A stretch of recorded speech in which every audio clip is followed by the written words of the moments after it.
Hello everyone. आज हम लोग बात करेंगे बिहार एपीयू एग्ज़ाम के रिस्पेक्ट में कुछ important MCQs Indian penal code से संबंधित। और ये 50 एमसीक्यू का सेट है। आप टोटल देखो पूरे एमसीक्यूज़ को, क्योंकि ये बहुत इंपॉर्टेंट है, क्योंकि ये किसी ना किसी एग्ज़ाम में पूछे जा चुके हैं। और आप मुझे कमेंट करके ज़रूर बताओ कि आपका टोटल में कितना सही हुआ है एमसीक्यू। और आप खुद को भी एनालिसिस ज़रूर करना कि आपका प्रिपरेशन किस लेवल तक का हो चुका है अभी तक। और अब ये सीरीज चलेगा कंटिन्यू, तो आप इस चैनल के साथ बने रहना। अगर आपको इस एमसीक्यू के पीडीएफ चाहिए तो आप हमारे टेलीग्राम जुडिशियल ग्रुप से ज़रूर ऐड हो जाओ। आपको टेलीग्राम जुडिशियल ग्रुप में इस एमसीक्यू का पीडीएफ मिल जाएगा। अगर आप चैनल पर नए हो तो चैनल को सब्सक्राइब करना मत भूलना। आपको नीचे दिख जाएगा रेड कलर का सब्सक्राइब बटन, आप उस पर क्लिक करके चैनल को जरूर सब्सक्राइब कर लेना। बेल आइकन जरूर दबा देना। और किसी भी पर्सनल क्वारी के लिए आप मुझे इंस्टाग्राम पर फॉलो कर सकते हो। इंस्टाग्राम का लिंक भी आपको मिल जाएगा डिस्क्रिप्शन बॉक्स में। तो आइए देखते हैं कुछ important MCQs Indian penal code के। सबसे पहला क्वेश्चन है, who is associated with drafting of Indian penal code. तो आपको पता ही है कि ड्राफ्ट जो हुआ था इंडियन पैनल कोड, वो उसके जो उस कमेटी के जो चेयरमैन थे वो थे लॉर्ड मैकाले। तो इसलिए लॉर्ड मैकाले का नाम ज़्यादा आता है, तो Lord Macaulay is the correct answer. और आपको ये भी जानना जरूरी है कि आईपीसी के फादर के रूप में भी हम लॉर्ड मैकाले को जानते हैं। नेक्स्ट क्वेश्चन पे आते हैं। नेक्स्ट क्वेश्चन है, who is associated with drafting of the Indian penal code. तो ड्राफ्टिंग जो हुआ था इंडियन पैनल कोड का, वो किससे संबंधित है, आपको पता ही है, लॉर्ड मैकाले, ऑप्शन डी।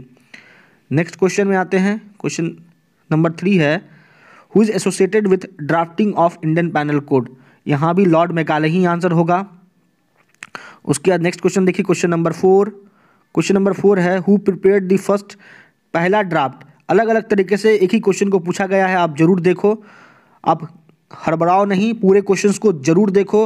आप यकीन मानो, आपका अगर आप इस सीरीज को ही आईपीसी, कॉन्स्टिट्यूशन और सीआरपीसी और इंडियन एविडेंस एक्ट का जो सीरीज चलेगा, अगर आप उसको कंटिन्यूअसली 7 दिन तक फॉलो करते हो तो आपका प्रिपरेशन अच्छा रहेगा। तो आप हड़बड़ाना नहीं, वीडियो को पूरा देखना और पूरा याद करने की कोशिश करना। तो क्वेश्चन नंबर 4 है, who prepared the first draft of Indian penal code. तो उसका सटीक आंसर हो जाएगा मैकाले। क्वेश्चन नंबर नेक्स्ट आते हैं क्वेश्चन नंबर 5। क्वेश्चन नंबर 5 है, who drafted Indian penal code. एक ही क्वेश्चंस को बार बार रिपीट किया गया है अलग अलग तरीके से, तो इसका भी आंसर हो जाएगा लॉर्ड मैकाले। उसका क्वेश्चन नंबर 6 कहता है, according to dash a crime is a violation of public rights and duties due to the whole community. अब यहाँ पे कौन डिफाइन किया था क्राइम को as a violation of public rights and duties, तो वो थे विलियम ब्लैकस्टोन। याद रखिएगा, क्वेश्चन नंबर 6 का करेक्ट आंसर हो जाएगा option A, William Blackstone. 7 number पे आते हैं। क्वेश्चन 7 है, एन एक्ट कमिटेड और omitted in violation of a public law forbidding और commanding it is a crime. ये इस तरीके से क्राइम को किसने डिफाइन किया था, तो वो थे William Blackstone. Crime is an act committed और omitted in violation of public law forbidding और commanding it is a crime. तो ये थे विलियम ब्लैकस्टोन ही। Option B is the correct answer. Question number 7। Question number 8 पे आइए। Question number 8 है, crime है क्या। तो क्राइम एक पब्लिक रॉन्ग होता है। Option B is the correct answer. Question number 9 पे आते हैं। क्वेश्चन नंबर 9 देखिए, क्वेश्चन नंबर 9 है, with reference to crime response the following. Crime को लेके अपना प्रतिक्रिया व्यक्त कीजिए। It is a state wrong, it is a civil wrong. तो आपको पता ही है कि जो क्राइम है वो एक प्रकार का पब्लिक रॉन्ग होता है। याद रखिएगा, क्वेश्चन नंबर 9 का करेक्ट आंसर होगा public wrong, because crime effect community at large, that's why crime denotes as a public wrong। Question number 9 का करेक्ट आंसर हो जाएगा public wrong. Following criminologist is known as the father of polygraph test. तो ये Lombroso है, Lombroso को father कहा जाता है पॉलीग्राफ टेस्ट का। Option C is the correct answer. Next देखिए, नेक्स्ट है, नल्लम क्रिमेन साइन लेगी मीन्स। तो नल्लम क्रिमेन साइन लेगी का मतलब होता है nothing is a crime without a specific law defining it as such. कुछ भी अपराध नहीं माना जाएगा जब तक उसका परिभाषा नहीं दिया गया हो। नेक्स्ट क्वेश्चन आते हैं क्वेश्चन नंबर 12। क्वेश्चन नंबर 12 है कि जो कार्डिनल प्रिंसिपल है, the cardinal principle of criminal law that is nullum crimen nulla poena sine lege means. तो इसका करेक्ट आंसर हो जाएगा ऑप्शन ए, नो क्राइम और punishment can exist without a pre existing penal law. Question number 12 का correct answer option A. Next question है ये question number 13। Question number 13 है nulla poena sine lege is the principle that. तो इसका correct answer हो जाएगा कि नुल्ला poena sine लेगी एक प्रिंसिपल है जिसका संबंध है किस मैटर से, तो वो है no punishment is administered without specific authority in law. जब तक अथॉरिटी नहीं होगा किसी भी एक्ट को लेके कि वो अपराध है, तब तक उस एक्ट का ना तो कोई पनिशमेंट होगा क्योंकि वो अपराध माना ही नहीं जाएगा। तो 13 का B is the correct answer. Next question देखिए, नेक्स्ट क्वेश्चन है essential ingredients of a crime are. तो एसेंशियल इंग्रेडिएंट्स क्या है क्राइम का, तो option B is the correct answer mens rea and actus reus. Mens rea and actus reus is the essential ingredients of crime. Mens rea that means evil intention और actus reus means act in furtherance of such intention. Question number 15 है which of the following mental element plays a significant part in criminal law. तो इसका आपको answer हो जाएगा कि कौन सा मेंटल एलिमेंट बहुत महत्वपूर्ण होता है क्रिमिनल लॉ में, तो वो होता है मेंस रिया। वो होता है मेंस रिया। इसका करेक्ट क्वेश्चन नंबर 15 का करेक्ट आंसर हो जाएगा मेंस रिया। अब यहाँ पे देखो दोस्तों इंटेंशन सिर्फ दिया हुआ है, लेकिन मेंस रिया का मतलब होता है इविल इंटेंशन। तो इसका करेक्ट आंसर क्वेश्चन नंबर 15 का ए हो जाएगा। क्वेश्चन नंबर 16 है go through the following statements and mark the correct one. And crime are neither totally different not totally similar. Statement 2 murder is fully an offence. Statement 3 trespass without intention is only a टॉट। तो all 3 statements are true. Correct answer हो जाएगा इसका option D हो जाएगा correct answer. Option D is the right answer. Next question पे आते हैं, क्वेश्चन नंबर 17। क्वेश्चन नंबर 17 है maxim acts non facit reum nisi mens sit रिया। इसका क्या मतलब, इस मैक्सिम का क्या मतलब होता है, तो इस मैक्सिम का मतलब होता है crime has to be coupled with guilty mind. Option B is the correct answer. Next question, question number 18। Question number 18 है the principle of criminal liability actus. याद कर लीजिए इस मैक्सिम को, बहुत इंपॉर्टेंट है। मैक्सिम है actus non facit reum nisi mens sit rea means, तो इसका मतलब होगा act alone does not amount to guilt, it must be accompanied by a guilty mind. Question number 18 का correct answer option A. Next question, question number 19 पे आते हैं। Question 19 है जो प्रिंसिपल है actus non facit reum nisi mens sit रिया का, इसको कहाँ से लिया गया, इसकी उत्पत्ति कहाँ से हुई है, तो ये हुई है कॉमन लॉ से। Option A is the correct answer of question number 19। Next question पे आते हैं, क्वेश्चन नंबर 20। क्वेश्चन नंबर 20 है the principle of criminal liability that is actus non facit reum nisi mens sit rea was developed and adopted by, तो ये था option C is the correct answer the common law courts. Question number 21। Question number 21 है mens rea is translated as, हम क्या कहेंगे mains रिया को, तो guilty mind कहते हैं मेंस रिया को। Option A is the correct answer. Question number 22 mains rea that is, तो आपको पता ही है कि मेंस रिया का मतलब guilty mind. Next question, question number 23 पे आते हैं। तो क्वेश्चन नंबर 23 है in every statute mens rea is to be implied unless the contrary is shown, this view was expressed in, तो किस केस में ये कहा गया कि हर एक स्टैट्यूट में मेंस रिया होता है। अगर किसी स्टैट्यूट में मेंस रिया के बारे में नहीं बताया गया है तो उसका विवरण भी होना चाहिए। तो ये जो बात है ये किस केस में कहा गया था, वो था सेरस वर्सेस डी रूटजन का केस था। Option A is the correct answer. Question number 24 आइए, क्वेश्चन नंबर 24 है in every statute mens rea is to be implied unless the contrary is shown, this view was expressed in, तो इसका correct answer हो जाएगा वही option A Sherras versus De Rutzen का। Next question, question number 25 में आते हैं faith believing property belonging to Z to be his own property. Z की प्रॉपर्टी को एक खुद का प्रॉपर्टी समझ लेता है गुड फेथ में, और उस प्रॉपर्टी को लेके आ जाता है आउट ऑफ बीस पोजीशन, बी के पोजीशन लेके आ जाता है। ए इज गिल्टी ऑफ, तो यहाँ ए ने कोई अपराध नहीं किया क्योंकि ये मिस्टेक ऑफ फैक्ट है, दैट्स वाई। तो क्वेश्चन नंबर 26 पे आते हैं। क्वेश्चन नंबर 26 है A in good faith believing property belonging to Z to be is own property takes that property, एक सेम ही क्वेश्चन है। क्वेश्चन नंबर 26 को छोड़िए, क्वेश्चन नंबर 27 पे आते हैं। क्वेश्चन नंबर 27 है A in good faith believing property, ये भी सेम क्वेश्चन आ गया है। क्वेश्चन नंबर 28 को देखते हैं। क्वेश्चन नंबर 28 है which of the cases can be statute exclude mains रिया, तो वो है पब्लिक न्यूसेंस। पब्लिक न्यूसेंस के केस में क्या होता है, मेंस रिया एक्सक्लूडेड होता है। मेंस रिया हो ना हो फर्क नहीं पड़ता, पब्लिक न्यूसेंस कमिट हो जाता है। Next question, question number 29। Question number 29 है for which of the following offences mens rea is not a requisite, mains rea का जरूरत नहीं पड़ता है ऐसा कौन सा ऑफेंस में, तो वो है kidnapping, option A. Question number 30 आते हैं। क्वेश्चन नंबर 30 है an example of a statutory offences, statutory offences कौन सा है, तो वो है bigamy, option B is the correct answer. Question number 31 पे आते हैं। क्वेश्चन नंबर 31 है in which of the following offences guilty intention is not an essential element, तो इसका भी सेम आंसर बाइगेमी, रिपीट हो चुका है क्वेश्चन। अब यहाँ क्वेश्चन रिपीटेड इसलिए हो रहा है दोस्तों क्योंकि अलग अलग एग्जाम में क्वेश्चन पूछे गए, इसलिए क्वेश्चन रिपीट कर दिया गया है। तो जो रिपीट क्वेश्चन है आप उस पर ध्यान मत दीजिए, आगे बढ़ते हैं। क्वेश्चन नंबर 32 पे आते हैं। क्वेश्चन नंबर 32 भी सेम क्वेश्चन है। अब क्वेश्चन नंबर 33 आते हैं। क्वेश्चन नंबर 33 है in which of the following offences mens rea is not an essential ingredient, तो इसमें कौन सा अपराध है, डिफामेशन, असॉल्ट, मिसचीफ, बाइगेमी, इन चारों अपराध में कौन सा एक ऑफेंस है जिसमें मेंस रिया नहीं भी होगा तो भी हो जाएगा अपराध, तो करेक्ट आंसर होगा इसका bigamy, option D is the correct answer. Number 34 है in which of the following offences mens rea is not an essential element, ये अलग अलग क्वेश्चंस अलग अलग एग्जाम से पूछे गए इसलिए रिपीटेड हो चुके हैं क्वेश्चंस। क्वेश्चन नंबर 35 में आते हैं।